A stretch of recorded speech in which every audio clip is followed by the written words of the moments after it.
Hello and welcome to this demo about the Bachelor Project for ICT department at VA University College. I am Diagnostics and I will kick off this demo with a small introduction about the project. The object of this project is to develop a real-time pneumonia diagnostics system by means of machine learning. Binde Hospital, a medium-sized hospital located in Vejle and run by Region Syd Denmark, has been our partners in completing the project. The project success factor for the stakeholders is that the system provides 85% accuracy rate in detecting pneumonia patients. Addressing this factor, however, ensures the successful completion of this project. The system has a total of 9 requirements divided into 2 sections. The stakeholders have only one particular goal to accomplish with this project. Hence, we have 1 concrete functional requirement and 8 non-functional requirements, as shown in this picture. The system is designed to be used by the doctors. Our use case is to detect pneumonia, and it works like so. The doctor chooses an X-ray image from his local machine. The system then validates the image and shows image details in the UI. The doctor can then upload the image, which will be saved in a temporary folder to be processed by the system. When the system finishes processing the image, it will have one of 2 labels, either normal or pneumonia. Based on that label, the image will be moved to its permanent folder.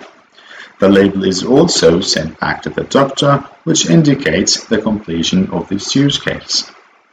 As a sidebar, there is a precondition to this use case, which is that the doctor is authenticated and authorized.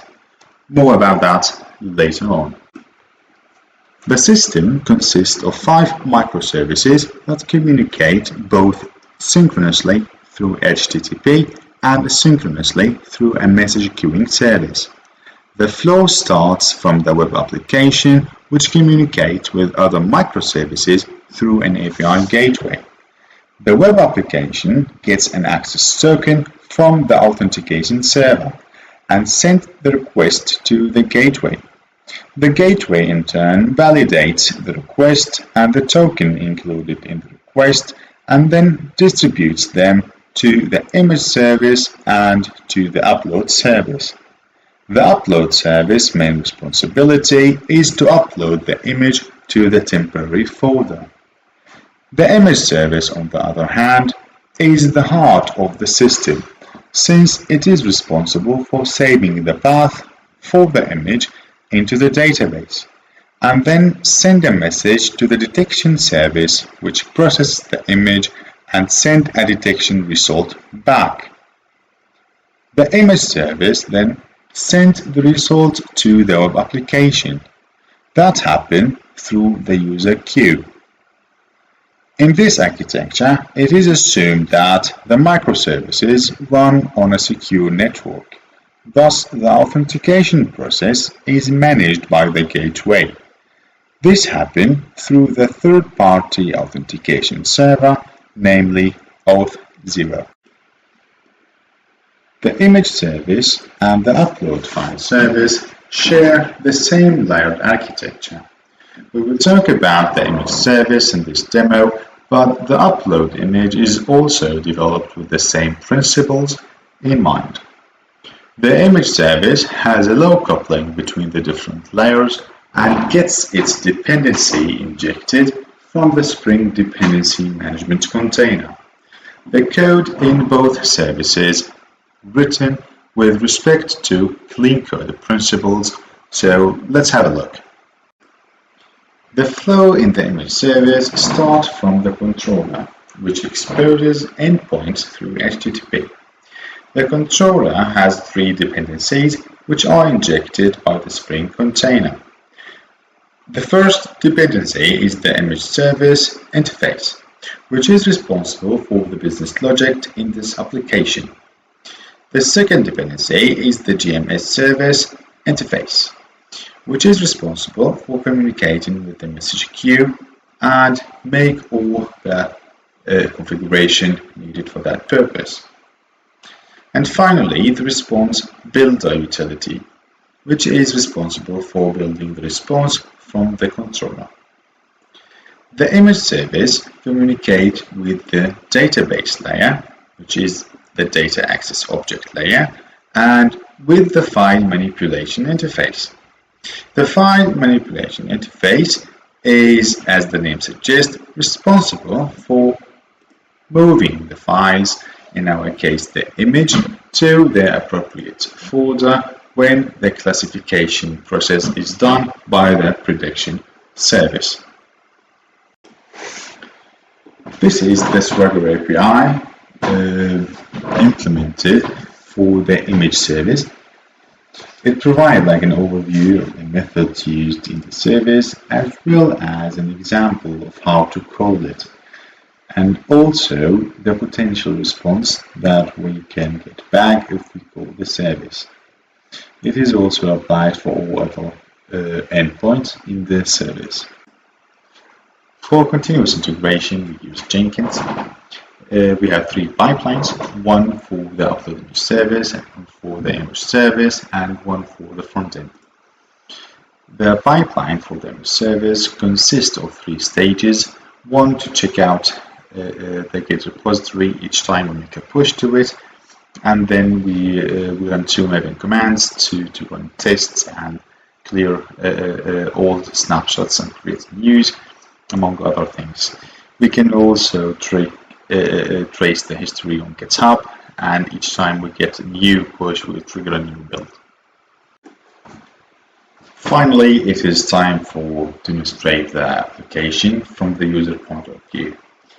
It is not a fancy user interface, but it doesn't mean to be in the first place. So we log into the system, we got a new tab appeared to us, then we can choose an image, give it initial value, and then upload. We get a spinner, an ID, and when that is done, we get the classification back. The web application behind the scenes uses the Flux design pattern. When a new image is received from the message queue, 2 actions were triggered: image received and message received success. We have to store or registering to these 2 events. Let's start with the image store. The image store is listening to that type of events or actions, and then we push the image received to a list of images and then emit the changes to whom are listening to these changes, in this particular case the upload page. The spinner store, on the other hand, register for the message received, which is triggered for the same thing, and then its purpose is to cause the spinner to disappear as soon as we have an image received. Finally, I want to conclude my part by going through the requirements again. Our system fulfills its functional requirements totally, since we have only one, and we did a better accuracy rate than when requested from the stakeholders. My partner Nadeem will talk about that in detail in the next section. For the non-functional requirements, our system fulfilled the scalability aspect of its first non-functional requirement. The model we produce in this system fulfilled the accuracy rates specified in the non-functional requirements 2, 3, and 4. The security techniques applied to this project fulfilled the non-functional requirement number 5. The system does not measure the uptime, neither it measures the downtime. Hence, it does not fulfill the non-functional requirement number 6. The stakeholders did not provide access to the internal network at File Hospital. Hence, it does not fulfill the non-functional requirement number 7. The stakeholders did not provide a dedicated storage volume in a local file server at File Hospital. Hence, the system does not fulfill the non-functional requirements number 8. The system can manage login scenarios. Hence, it does fulfill the non-functional requirement number 9. Thank you very much. It was Faridas. Thank you for listening. Next, my partner Nadeem will talk about his part, machine learning. My name is Muhammad Atim and I am responsible for machine learning. When we are talking about machine learning, first impression comes in our mind is data collection. We have collected the data from Guangzhou Women and Children Medical Center, Guangzhou, China, and data is available on Kaggle. The data is consist of for children from the age of 1 to 5 years. There are 5856 images have been received with two categories, pneumonia and normal. If we look into the bar chart, we can see that there are one third more pneumonia cases than normal, and it is very common in medical system. But it means that there is unbalance in the data. So we have to treat that unbalance in the algorithm. To analyze the workflow of the data means data preparation, training the model, deploy the model. One can analyze this activity diagram. I'm not going to present all these steps, but in the next slides, we are going to explain each and every steps that to train our model and deploy our model. Data pre-processing is preparing the data for model, which include cleaning, organizing, and transforming the data. Data is already clean, but we need to label the data. So we have labeled it as with 0 for normal and 1 for pneumonia. To organize the data, we need to split the data in train, test, and validation. 10% is we have chosen for validation and 5% for test, and remaining from 5% of 85.5% for training. Basically, splitting the data depends on the size of the data. If the data size is small, then we need to choose 90 and 10 ratio. Otherwise, 80-20 is better. The most important part for image classification is image processing. Basically, images are of different sizes and are of RGB color.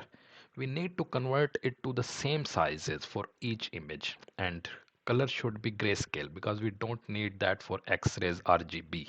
To achieve good performance for any algorithms, we need a large amount of data. Image augmentation will generate more images by rotate zoom range, by increasing the zoom range, by shifting the width and height of the images, as we can see in that picture.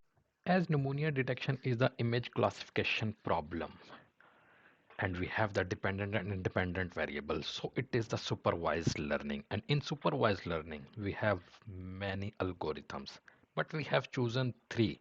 And why we have chosen? Because logistic regression performing better when we have the dependent variable dichotomous or binary, means values between 0 and 1. Sport vector machine. As the name says, it is the algorithm for vectors when we have the data in vector, and our data of images are in vector. So sport vector machine drive the hyperplane between the boundaries and best splitting boundaries and make the classification between that boundaries. So that's why it is better when we have the data in vectors form. Convolutional neural network is a specialized type of artificial neural network in deep learning. Basically, convolutional neural network is very prominent in medical field, and it is mostly using for image detection. There are three layers in convolutional neural network, and these are: one is convolutional layer, second is pooling layer, and third is fully connected layer. The primary objective of the convolutional layer is to extract feature from the input image. By reducing matrix or compressing image, we lost some feature, but we lost only those features which has less strength. So compressing the image by filtering, we get the finally we get the feature map. Pooling layer is used to reduce the dimension of that feature map we got from convolutional layer.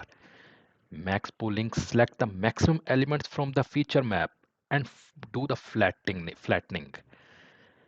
We need to flatten the data in two or three arrays and then connect to the fully connected layer. Fully connected layer will connect each neuron in the next layer to each neuron in the previous layer. And finally, we get the probability to describe the class of image. After preparing the data, we need to train the model. And first model we are going to train is logistic regression. And after training the model, we get the accuracies on training data and validation data. And we can see that training data is higher than validation data, which means that there is overfitting. To overcome the overfitting, we need to use the hyperparameterization, which is also called tuning. Grid search CV we have used to get the best parameters, and the best parameters we get that are these. And then we have again trained the model, and we can see that the accuracies are very close. Performance matrix, that is consist of confusion matrix and classification report, is used to evaluate the performance of the algorithm. You can see that there is 2 by 2 matrix because we have pneumonia, we have normal and pneumonia images. And we can see that only 32 images out of 585 are not detected correctly. So it means that accuracy is 0.95%. Precision and recall is also good. So it means that this logistic regression is performing good. The next algorithm we have implemented is support vector machine. As you can see that after implementing the support vector machine, accuracies are really close for training and validation data. So it means that there is no overfitting. So we don't need the hyperparameterization. So we need to confirm that from the confusion matrix and classification report for their accuracies. And we can see that there is 0.95 accuracy because it is 19 and 9 images are not detected correctly. So 28 images out of 585 images are not detected correctly, but it is better than logistic regression. The next and the last model we have trained is convolutional neural network. I have already explained that how convolutional neural network work. We are using this conv2D for convolutional layer and max pooling for pooling layer, then flattening, and then we have used the fully connected layer. Adam is used for optimization, and we have used the categorical cross entropy because our dependent variable we have described as a categorical. Then we have fit the model and fit the model on base of training data, and we are getting the validation accuracies on validation data. Epochs is the iterations we have decide 25. And we can see that accuracies are for both training and validation are very close. It means that there is no overfitting. Also, we can see that from the loss function. From the confusion matrix and classification report, we can see that 96% accuracy for convolutional neural network, and it is better than both model we have trained. Only 22 images are not predicted correctly, and precision and recalls are also good. So it means that CNN is performing better for validation data. Now we need to decide the final model for deployment. And for that reason, we need to see the results for all 3 models to compare the models. For the accuracies, we can see that logistic regression 94, 95 for SVM and 96 for convolutional neural network, CNN. So 96% is better accuracy in all 3 models. And if we look to the ROC curve, ROC is a probability curve and area under the curve is AUC. So it means that higher the AUC shows better the model to predict the class. Higher the AUC is in CNN, and we can see that 93% is good for predicting pneumonia as a pneumonia and normal as a normal. We have selected the CNN model for prediction, and we need to save that model. After saving the model, we need to create the detection service in Python, and we are using the load model to load the model that we have saved. Then we are getting the object by active message queue, and in active message queue we are getting the object by ID and the image path. Then we need to predict the image from the image path. After that, we need to send the status of that image to the image service, and image service will send the status to the front end application, and then we can see that what is the status, is it normal or pneumonia. In conclusion, the project is fully working project that a stakeholder can use for detecting pneumonia because accuracy, specificity and sensitivity are high that a stakeholder needed.